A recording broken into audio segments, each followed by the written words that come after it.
Hello everyone, this is Layla and I'm going to go over section 1.3 of the organizational objectives.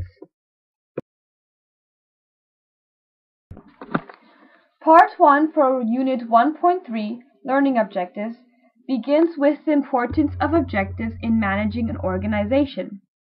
Why are objectives important in managing an organization? This is because only with these aims or targets can a firm know where it is going and measure its progress accurately. Okay, next we are looking at aims versus objectives. What is an aim?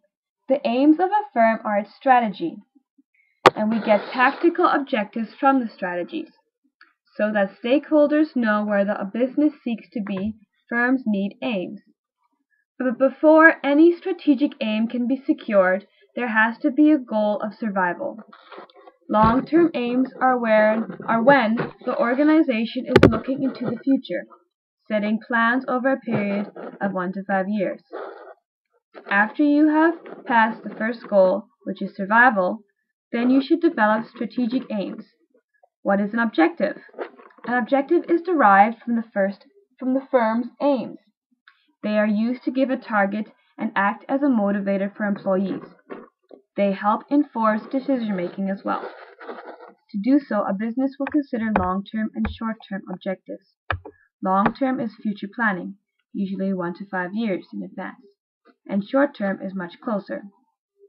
Tactical objectives could happen daily, weekly, or monthly. Anything basically below 1 year. Make sure as well to understand if a goal is obtainable and how far completion will be or take in the future. The basis of any action or strategy to ever take place usually requires some kind of mission or vision statement. What are some examples of organizational objectives of the private sector or public sector? Private sector objectives definitely outweigh public sector objectives. As you can see, there are over 15 points on this mind map that generally outline what any private firm desires for its business. To name a few: profit, global power, satisfaction, environment, and customer satisfaction. These are just some of the points that outline what any private sector business objectives are. Then moving on to the objectives in the public sector, we see only 4. Affordability, quality, access, and equity. Affordability is for the customers and owners, and quality is the quality of goods and services. Equity is the quality of being fair and impartial, and access is a means of approach, so having access to materials and the goods or services. This next slide reads, objectives are important in order to facilitate decision-making and strategies, to unify and motivate employees, to measure and control performances, and to communicate well with shareholders. These 4 points are accomplished by setting objectives. The objectives are meant for everybody in a firm. They are a target and encouragement for staff. Because everyone follows these objectives, a working body is created which, when working efficiently, will be able to accomplish the 4 points smoothly and well. Part 2 is about mission and vision statements. There is a difference between the two. A mission statement is a definition of an organization's purpose and primary objectives, stating the who we are and what we do. A vision statement is a more general statement, unlike the mission statement that looks at the immediate relevance to all stakeholders. A vision statement looks at where the business hopes to be in the future and the values it will follow along the way. A vision statement is less quantifiable than a mission statement because it is a statement about what the organization wants to become and achieve. The mission statement should make the employees motivated and fired up to achieve it to the best of their abilities, while the vision statement makes employees proud and motivated and excited to be a part of something this significant.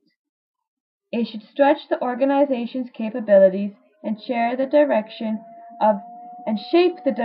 of their future. On this next slide, we compare aims, missions, and vision statements.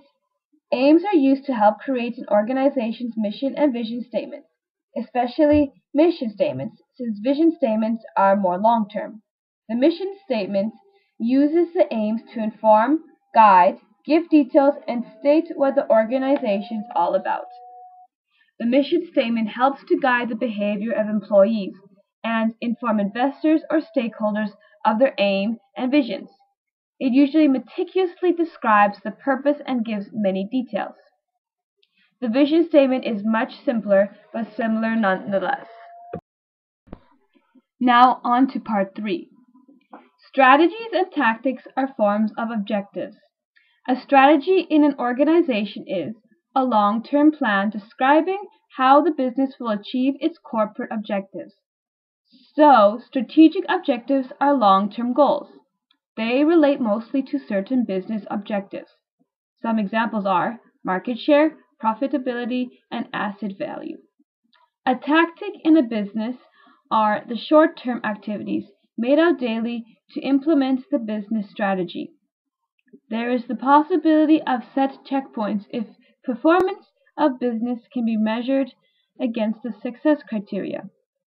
So strategy is long-term and tactics are short-term.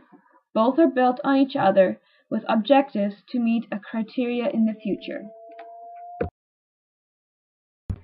This next slide kindly illustrates 3 out of the 4 points we just discussed.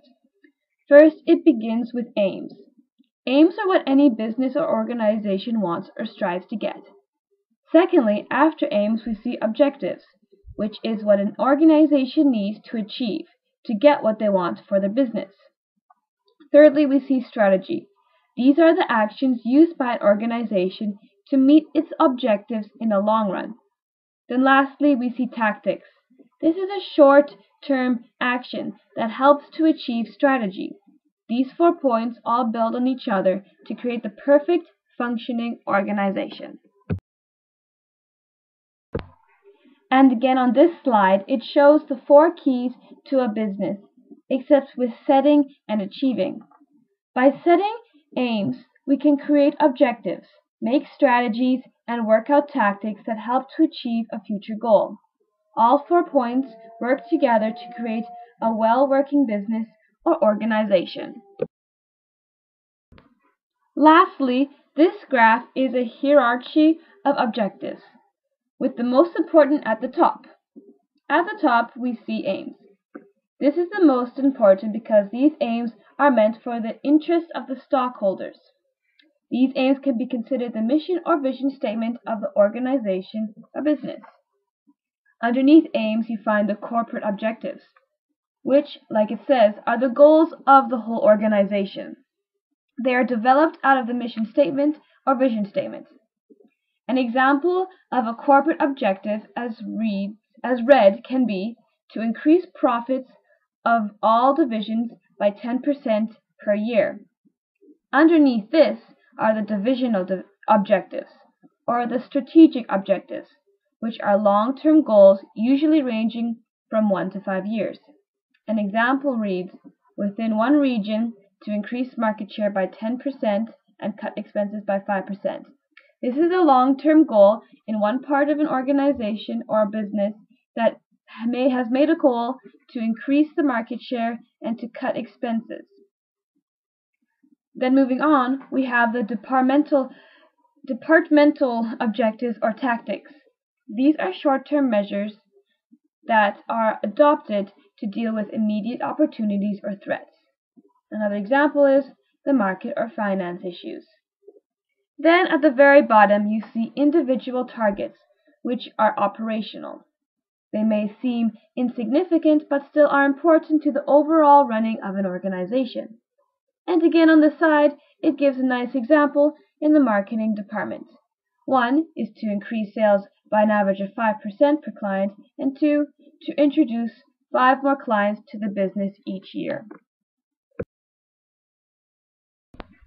Here are some sources, and thanks for listening.